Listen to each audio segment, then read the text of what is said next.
கிறிஸ்துவின் பாடுகளையும் மரணத்தையும் உயிர்ப்பையும் நினைவு கூறும் தவக்கால சிந்தனை வழங்குகிறார் புனித கிளேரேஷியன் சபையைச் சார்ந்த அருட்தந்தை எவரெஸ்ட் டயஸ் அடிகளார். இறை இயேசுவில் அன்பார்ந்த சகோதரங்களே, சகோதரிகளே, இன்று தவக்காலம் 2ஆம் வாரம் வியாழக்கிழமை. ஆண்டவர் மீது நம்பிக்கை கொண்டவரே பேறு பெற்றோர். சீரிய நல் உள்ளத்தோடு வார்த்தையை கேட்டு அதை காத்து மன உறுதியுடன் பலன் தருபவர்கள் பேறு பெற்றோர் என்று நமக்கு இன்றைய நாளிலே கடவுள் சொல்லி நிற்கின்றார். அன்பார்ந்த சகோதரங்களே, சகோதரிகளே, இன்றைய நாளிலே ஆண்டவருடைய பார்வையில் நாம் அனைவரும் தண்டனை பெறுபவர்கள் அல்ல, மாறாக வாழ்வை பெறுபவர்களாக இருக்கின்றோம். நாம் துன்புறும் போது இது இறைவனின் தண்டனை என்று நாம் எடுத்துக்கொள்ள வேண்டிய அவசியம் இல்லை. ஆகவேதான் நாம் விசுவாசம் நிறைந்தவர்களாக வாழுகின்ற பொழுது வேறு பெற்றவர்களாக இருப்போம் என்று சொல்லி நமக்கு அறிவுறுத்தப்படுகின்றது. இன்றைய நாளிலே விசேஷ விதமாக இறைவன் ஒரு அற்புதமான ஒரு சிறிய கதையை சொல்லுகின்றார். அதாவது, செல்வர் ஒருவர் இருந்தார்.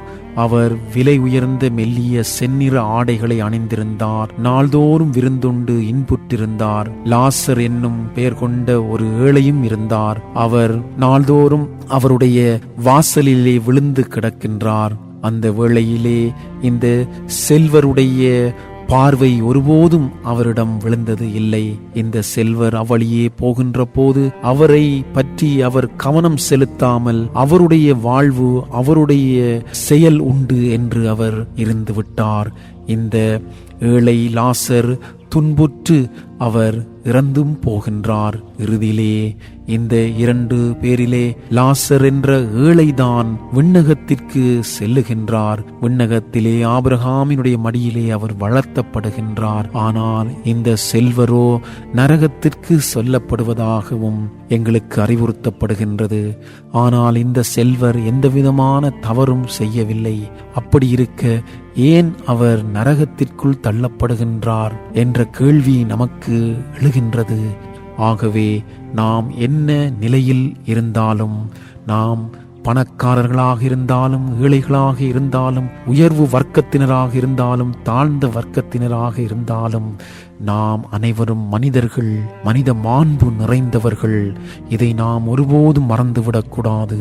நம்முடைய சமயங்கள், நம்முடைய இனங்கள், மதங்கள், மொழிகள், கலாச்சாரங்கள், பண்பாடுகள், நிறங்கள், வேறுபாடுகள் எல்லாவற்றிற்கும் அப்பால்பட்ட ஒரு மனித குடும்பத்தை சார்ந்தவர்கள் என்ற உண்மையை நாம் அனைவரும் இன்று அறிந்து கொள்ள வேண்டும். அந்த வகையிலே எல்லா மனிதர்களுக்கும் நாம் உரியவர்கள்.